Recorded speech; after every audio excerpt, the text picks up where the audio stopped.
Hello guys, og natin rin sa Gentle Breeze Subdivision. Ano Hindi boys Gentle Breeze, and later we're gonna update yun sa mga tabo sa among tulay diri na. Among tulay para sa tulay ng pag-asa. Yung tulay ng kuan ba? Atong tulay para kay upgrade ng tulay diri sa Gentle Breeze.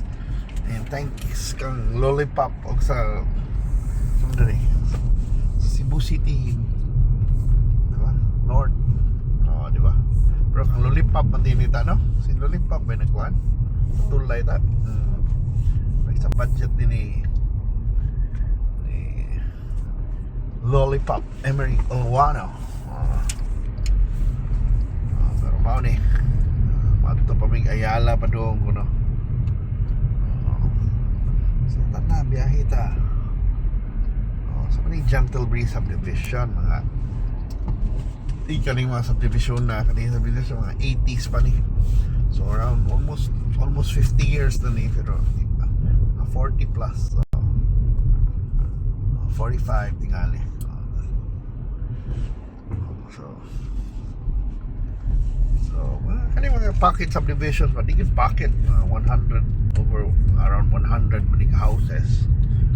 Diba, so more or less ubay sinagpuyo diri ay butante listoryahan tingali abot sa tingli halos ni 500 tinga halos nga na ito 300 na lang, so ubay sa na. So under ni isa pinasugat under ni sa barangay Kasambagan. So supposedly abi ni mo Bandawin di ba, kay Warle Bandawin naman nasa gawas dia, pero actually this is under Cebu City.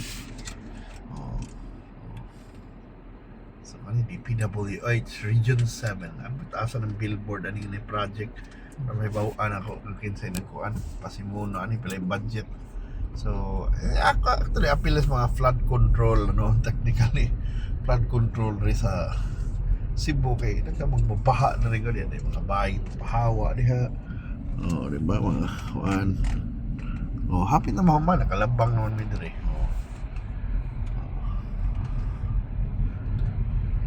Lumaw lagi, isa paspas ang kuhan, pero at least ibuhatan lang drainage diha. Diba? Mainig sukod-sukod diha. Dayon. Mga things that you have to prepare kay, summer karon mao ni the perfect time na trabahoon ng mga ingana. It's a good thing na ilang ipaspasan ni kay balik ning inting uwan na. Di na sa maayo. Di na mahuman. Makatag. Di na mahuman ba? So hopefully yes, mahuman yun na. Kay bani, even sa mga projects karon ba, ang lisod lang ron, init kay lusuloy sa mga trabahante, pero ginip ka na maayo panahon at itrabaho kay may noon kon ba dili ma-isturbos uwan ba, di ba? Labi na ko na nagpagkahay mo semento. Diba? So mas maayo tiwason na tanang mga projects ron, limpyuhan ng mga estero ron sana. Kay dito magdahom after 1 month from now. Diba? Let's see. 40 days from now mag-uwan na. Diba? So pag June ani mag-uwan na. Diba? So dili ta kwan, dili ta sobra ka kampante ba kumpiyansa. Minitag abi nito El Nino ron na lagi El Nino, but sahay ang El Nino parisan man nagla niya. So ano ko na always na magkuan ba, maghuna-huna daan sa future, pandaan ng tao, may foresight pa, especially our leaders. Diba? I-anticipate nila ang seasons, i-anticipate ang mga problems kung mag-uwa na padong, diba? Kung sa ito yung normal na mahitabo every year, diba? Nagbaha, nakusog mga Hunyo. Kay normally not because kay kusog kay uwan, kusog ang uwan, pero it's because kato mga estero na to ugga kaayo pero napuno nagbasura dahil mga plastic, mga kuan. So, kinahanglan yun na kuanan, limpyuhan samtang sayo. Di ba? Yeah, pero anyway, we'll talk about El Nino also. There'll be sort of like one dry spell. So it's gonna be hot, and there's our places gali nag-warn recently ang Pag-asa that there might be places na close to dangerous ang heat. O di ba kanang over 45 degrees Celsius ang heat index. So sa Cebu tayo mga abot og 40. Dili kumpiyansahan. Diba ka ng mga manggaw, especially kaya magtrabaho sa gawas, ka ng mga driver na to move it, diba ka ng mag-limpyos dan, or even ka ng mga mag-field work, o ka ng mag-jogging na di kumpiyansahan ang kainit. Because ang kainit delikado sa na kung dili pabantayan ba. Imo ra kuan ba, take for granted ba. Binang kuan ron yan, then palingtod og maayo, ma-dehydrate. Bayad ka lang tungod yung kainit, pakuyapan. Okay, nagbuhat sa init. Di manindot ba ka lang, training ko nung padaot. Pero usahay, ang kainit po nilapot sa padaot. Masubrahan ba, ma-overheat ka, kuyapan ka, delikado sad. Manang wala nilot rasa ng habit sa mga Pinoy na magpayong-payong.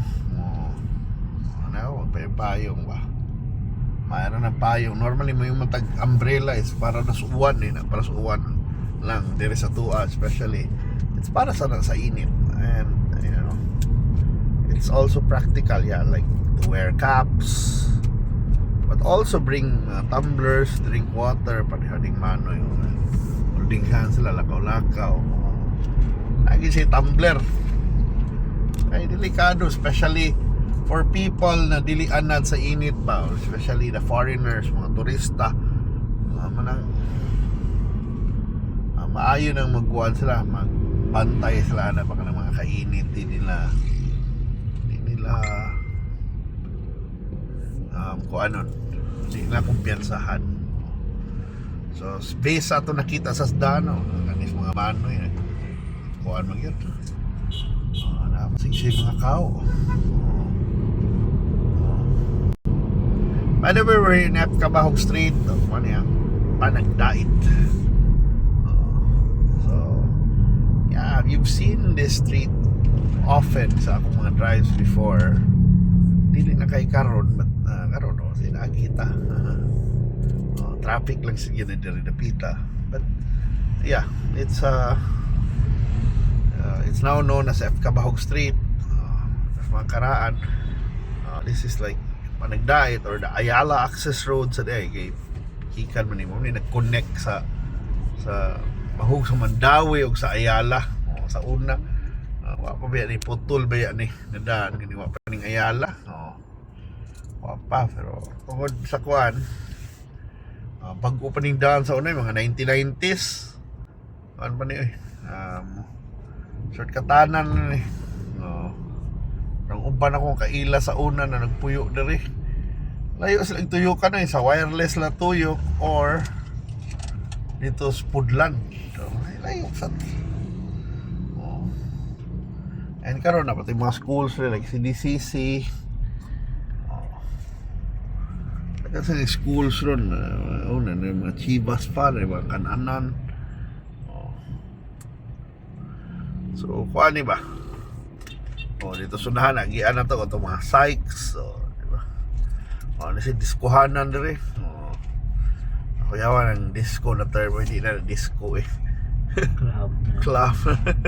Icon. Icon. Icon. Icon. So wala. Since traffic naman, what to na me. And thank you so much for watching this quick drive gikan sa Gentle Breeze padung diri sa Kabahog Street. on our way to Ayala, by the way. And thank you so much for watching. Muna, keep cool, hydrate, oh, diba? And enjoy the rest of the summer. Bye bye bye.